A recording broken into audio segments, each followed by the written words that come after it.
أعوذ بالله من الشيطان الرجيم بسم الله الرحمن الرحيم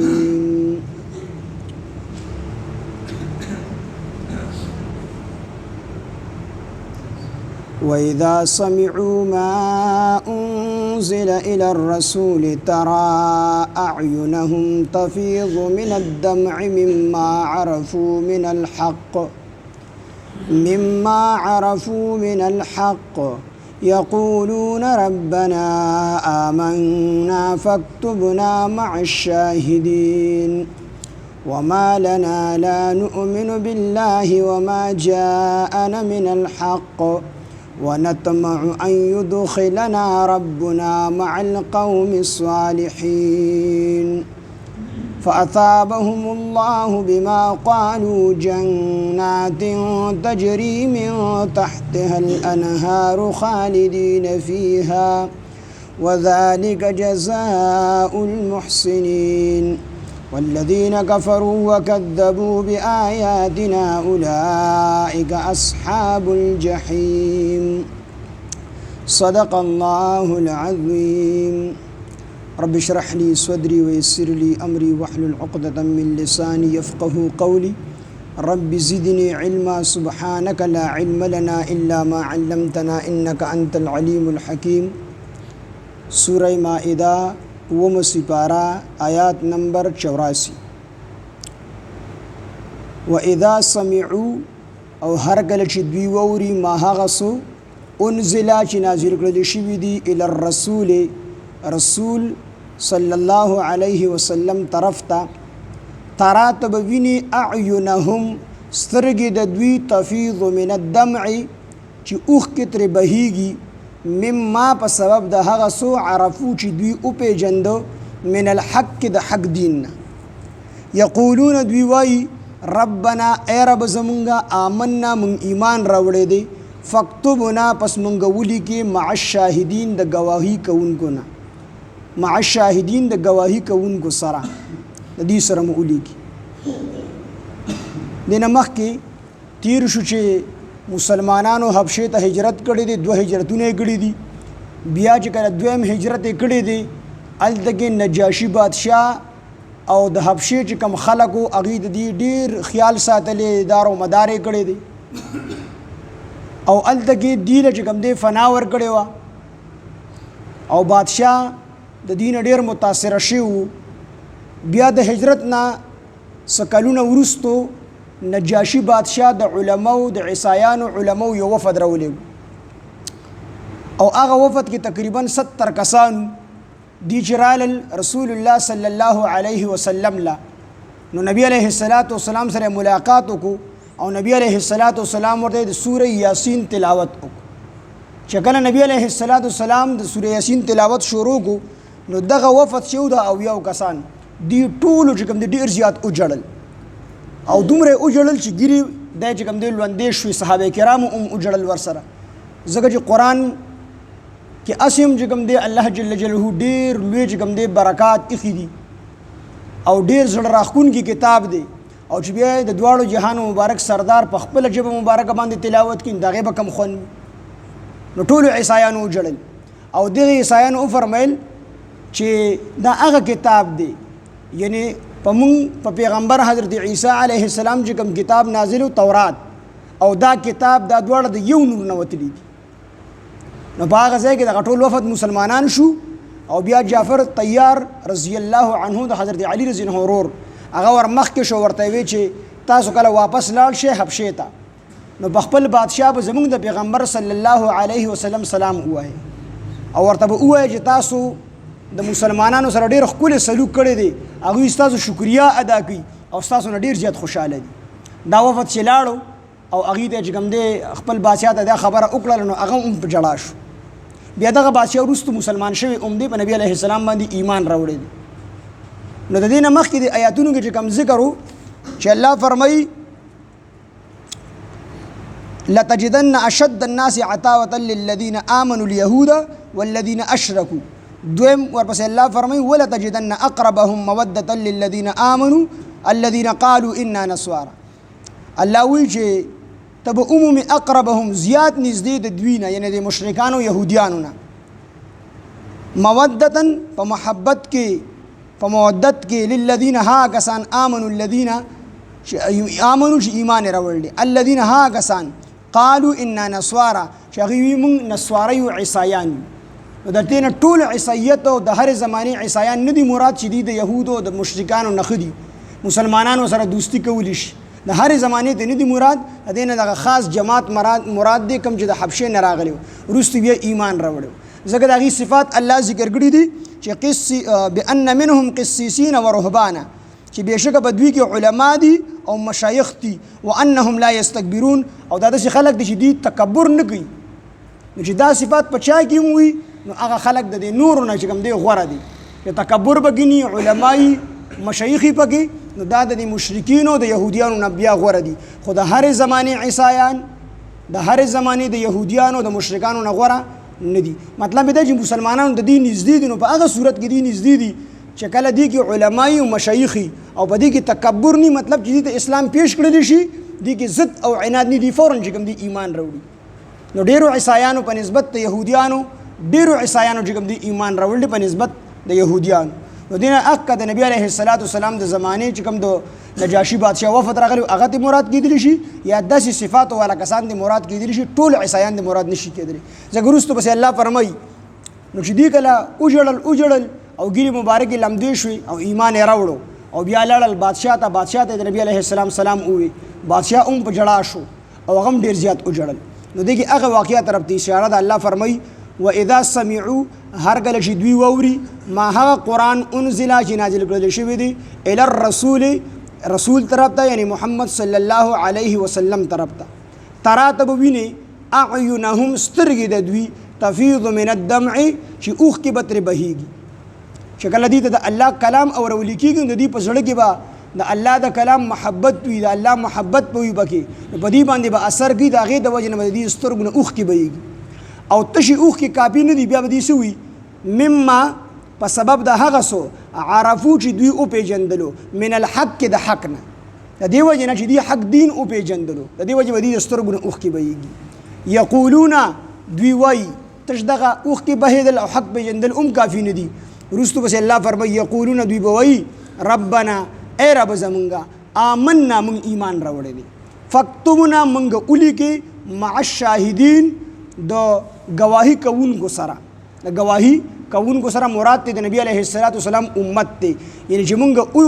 ولیکې مع الشاهدین د نبی علیه السلام د امتیانو نه چې مونږ په نبی علیه السلام ایمان راوړی دی نو دی بیا دغه ځای کې مسلمانان شو ایمان یې راوړل د جړا نه وروسته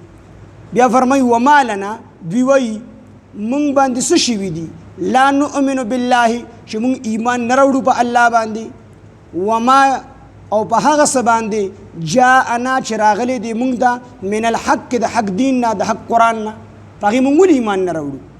ونطمع او دوی وایي مونږ تمه لرو ان یدخلنا دا چې مونږ داخل کی ربنا رب زمونږ مع القوم الصالحین د قوم صالحانو سره نو د قوم د صالحانو نه مراد د نبی علیه السلام امت دی چې مونږ تمه لرو د الله نه په خپل ایمان باندې چې الله مونږ ته ایمان نصیب کو مونږ په نبی علیه السلام باندې ایمان راوړو نو مونږ د خپل رب نه دا تمه لرو چې الله جل جلاله به مونږ د قوم صالحانو سره د نبی علیه السلام د امتیانو صالحانو سره به الله مونږ شامل کی او مونږ باغی کې داخل کی فاثابهم الله پس بدله به ورکړي الله تعالی دوی ته بما په سبب د هغه څه قالو چې دوی وویل دې چې کومې خبرې وکړې د دې بدله به ورته الله ورکړي چې دوی وایي مونږ ایمان راوړو او الله مونږ د شاهدینو سره چې کوم دی ولیکې او دغه رنګه دي دا ټولې خبرې مخې ته وکړلې ایمان یې راوړو نو د دې وینا په سبب باندې به الله دوی ته بدله ورکړي فاثابهم الله پس بدله به ورکړي دوی ته الله پاک بما په سبب د هغه څه قالو چې دوی وویل څه بدله به ورکړي جنات دسې جنتونه به وله الله ورکړي دسې باغونه به ورته الله ورکړي تجری چې بهیږي به من تحتها الانهار لاندې د دې نه نهرونه خالدین دي به همیشه وي فیها په دې جنتونو کې په دغه باغونو کې به همیشه دپاره وي دې ته به الله جنت کې چې څومره خلک پاتې کېږي دا به د الله میلمانه وي د الله میلمانه به وي هر قسمه نعمتونه به الله جل جلاله دې ته ورکړي هر قسمه نعمتونه کون صفت بوله الله ورکی چې دی کم یو سیز غواړي هغه به ورته چې کوم دی حاضر چې کوم سیز غواړي خو دوی خپل شکل بدلول غواړي که نه نو هم د جمعې په ورځ به یو بازار لګي پکې او دوی وي زما دا شکل نه دی خوښ نو هغه تصویر او هغه شکلونه ته چې دوی وګوري اکه شانتې به شي خپل شکل دا اختیار به ته هم الله ورکړي په خوراکونو کې چې څه خوري که نه هغه به ورته میلاویږي بیبیانې به ورته میلاویږي او دغه رنګې د ټولو نعمتونو نه لوی نعمت هغه د الله رب العزت دیدار دی چې په لکونو کاله به جنتیان الله ته ګوري دوی به مړېږي او چې کله الله د خپل شان لایقه مطابق په خپل ځان پردې راخورېږي نو دا جنتیان به وي الله زموږ دا ټول نعمتونه واخله الله دوباره موږ د دیدار وکړو د هر جنتی د ایمان او د اعمالو مطابق به الله دیدار کړي بعضې د الله بندگان به داسې وي چې هغوی ته به الله په ورځ کې څو پیرې خپل دیدار کړي عامو مسلمانانو دپاره به د جمعې په ورځ باندې دیداري ده د الله دیدار به کړي او د هر انسان د ایمان او د اعمالو مطابق کرسی به ورته هم لګېدلي د الله دیدار ته بعضو ته د سرو زرو بعضو ته د سپینو زرو بعضو ته چې کوم دی د قیمتي کاڼو د هر سړي د ایمان او د اعمالو مطابق کرسی به لګېدلي نو د جمعې په ورځ باندې به عام مؤمنان د الله دیدار کوي او د دې نه علاوه بعضې مسلمانان به داسې وي چې هغوی په ورځ کې څو پیرې د الله دیدار کوي لکه ابوبکر صدیق رضی الله عنه په شان دغه رنګې نور صحابه دغه رنګې د دې امت نور داسې خلک چې هغوی په خپل ایمان اعمالو باندې خواري کړي وي الله سره تعلق جوړ کړي وي او خپل ایمان یې برابر کړي وي اعمال یې برابر کړي وي نو څو پیرې او په ورځ کې د الله دیدار کوي نو لوی نعمت به ورته الله دغه ورکړي او دغه رنګې همیشه دپاره به دا اعلان به الله جل جلاله اخره کېږي جنتیانو ته د جنتیان به وي ډېر زیات به خوشحاله وي چې یاره الله راته هر قسمه نعمتونه مهیا کړي دي خو زړه کې بیا کله کله یو خیال راځي چې هسې نه الله مو د جنت نه ونه باسي مولي صاحب ما ترجمه کوله بوډاګان پکې ناست ګپې لګو نو یې په هغې کې د حورو صفت راغی نو هغې نه مې تپوس وکړي چې یاره دا حورې لوی نعمت دی او که نه دا خالدین همیشه به د جنت کې اوسېدل د لوی نعمت دی هغې که باباګانو پکې باز وي چې دا حورې لوی نعمت نو ما ورته چې دا حوره د لرګي وي چې جهنم ته ورسره ځه بیا به څه چلي نو لوی نعمت نو د جنتیانو په زړه کې به کله کله دا خیال راځي اخره کې به ورته الله جل جلاله اعلان وکړي ورته به وفرمایي چې ای جنتیانو تاسو نه همیشه دپاره راضي ما چېرته به درنه نه خفه کېږم تاسو به همیشه دپاره په دې جنت کې جنتیان د جنت په استقبالیه کې به جنتیان د څلور اعلان نه کړي لومبنی اعلان به ورته دا کوي تاسو به همیشه ژوندي مرګ به در باندې نه راځي مرګ دا به د ګډوري په شکل کې راوستلی شي د جنت او د جهنم په منځ کې به د یحیی علیه السلام په لاس باندې حلال کړی شي یحیی علیه السلام له به چاړه ورکړي چې دا مرګ حلال کا مرګ له به مرګ راشي جنتیان به خوشحاله شي جهنمیان به خفه شي جهنمیان به کله کله چې ډېر تکلیف پې سیواش دي چې موږ به همړه شو که نه خو مرګ خو هلته شته دی نه لومبی اعلان به دا کېږي تاسو به همیشه دپاره ژوندي مرګ به درله نه راځي همیشه به صحتمند یا بیماری به در باندې نه راځي د سر دړ قدرې په انسان باندې نه راځي همیشه به ځوانان یا بوډاتوب به در باندې نه راځي او همیشه په خوشحالو نعمتونو کې ستاسو خوشحالی نعمتونه به کمیږي نه ختمیږي به نه بلکې په دنیا کې دا ترتیب دی چې یو ورځ د بلې نه بدتر راځي خو بهتره نه راځي او په جنت کې به یو ورځ د بلې نه ښي بله به د بلې نه ښي نو دا نعمتونه به الله ورکړي خو د ټولو نه لوی نعمت د الله دیدار دی او ورپسې بل نعمت ته الله لوی هغه همیشه په جنت کې پاتې کېدل دي نو فرمایي ورته الله چې قالو په سبب د وینا د دوی جنات به جنتونه وي تجري چې بهیږي به من تحتها الانهار لاندې د دې نه نهرونه خالدین څلور نهرونه به د هر جنتي په کور کې بهیږي د صفا اوبو د شرابو خو داسې شراب به نه د دنیا دا ګنده شراب چې انسان باندې نشه راولي بیا د خور مور او د ښځې منځ کې فرق نشي دا به نه نشه به کې نه وي د لذت او د خوند دپاره به یې صفا اوبو او شراب او ګبین او پی د دې څلور نهرونه به د هر جنتي په کور کې بهیږي نو فرمایي الله چې خالدین فیها دی به همیشه دپاره په دغې جنتونو دغې باغونو کوي وذلک جزاء المحسنین او دا بدله ده د نیکوکارو د عامه قاعده الله ذکر کړي چې دا د یو خاص جماعت سره دا وعده نه ده هر ځای کې الله چې د پیغمبر سره کله مدد ذکر کړی د ابراهیم علیه السلام په اور کې پاللی دی یونس علیه السلام د مهي په خېټه کې پاللی دی نو وروستو سره الله دا الفاظ ذکر کړي دي وکذلک نجزي المحسنین وکذلک جزاء المحسنین الله وی دک بدله ده د نیکوکارو چې دوی په شان د عمل وکم دک بدله ده الله به دغه خلکو لا بعضې وخت کې مونږ د ذهن کې